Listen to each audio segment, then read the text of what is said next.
যুক্তরাষ্ট্রের president Donald ট্রাম্পকে Nobel পুরস্কার দেওয়ার প্রস্তাব করেছেন পাকিস্তান সেনাবাহিনীর প্রধান জেনারেল অসীম মুনির। হোয়াইট হাউসের মুখপাত্র অ্যানা কোলি বিষয়টি নিশ্চিত করেছেন।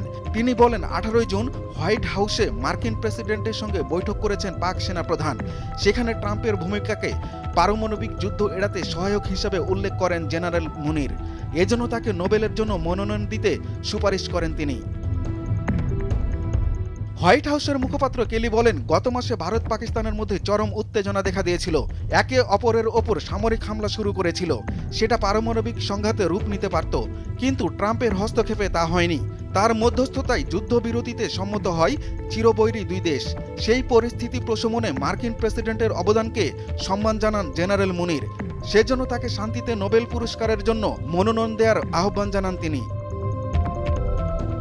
তবে এর বিরোধিতা করেছে ভারত। তারা বলছে, দিল্লি ও ইসলামাবাদের সাম্প্রতিক উত্তেজনা প্রশমনে যুক্তরাষ্ট্র বা অন্য কোনো তৃতীয় পক্ষের ভূমিকা ছিল না। ভারতের পররাষ্ট্র মন্ত্রণালয় জানিয়েছে, 22 এপ্রিল কাশ্মীরের ভূস্বর্গখ্যাত পেহেলগামে সন্ত্রাসী হামলার পর সামরিক পাল্টা ব্যবস্থা নেওয়া হয়েছিল। সেটা পুরোপুরি নয়াদিল্লির নিজস্ব কূটনৈতিক ও প্রতিরক্ষা নীতির অংশ ছিল। ভারতের দাবি, 10 মে পাকিস্তানের director general of military operations DGMO ভারতীয় ডিজিএমও এর সঙ্গে যোগাযোগের আগ্রহ জানান। এর আগে পাকিস্তানের একাধিক বিমান ঘাঁটিতে ড্রোন ও ক্ষেপণাস্ত্র হামলা চালায় ভারত, যার মধ্যে ছিল ইসলামাবাদের নূরখান চকলালা বিমান ঘাঁটি। ওই দিনই দুই দেশের মধ্যে যুদ্ধবিরতির বিষয়ে মৌখিক সমঝোতা হয়।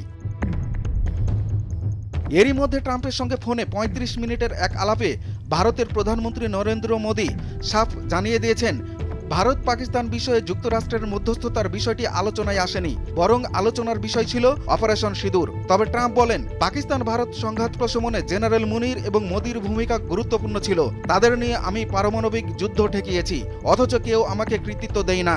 কিন্তু তাতে কিছু যায় আসে না, মানুষ জানে আমি কি করেছি। এরও আগে ট্রাম্প বলেন, ইরান ইসরায়েল চুক্তিতে পৌঁছাবে, ঠিক যেভাবে আমি ভারত পাকিস্তানকে চুক্তিতে নিয়ে এসেছিলাম। সে সময় যুক্তরাষ্ট্রের বাণিজ্যকেই কৌশল হিসেবে ব্যবহার করে দুই দেশকে যুক্তিযুক্ত আলোচনায় আনার ব্যবস্থা করি আমি।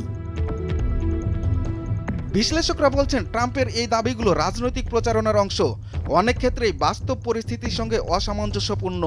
এখন আন্তর্জাতিক মঞ্চে নিজের শান্তি স্থাপনকারী ভাবমূর্তি তুলে ধরতে চাইছেন ট্রাম্প। ঠিক সে সময়েই তাকে নোবেল পুরস্কার দেওয়ার প্রস্তাব করলেন অসীম মুনির। এই জন্য বিশ্বব্যাপী প্রচারও শুরু করেছেন তিনি।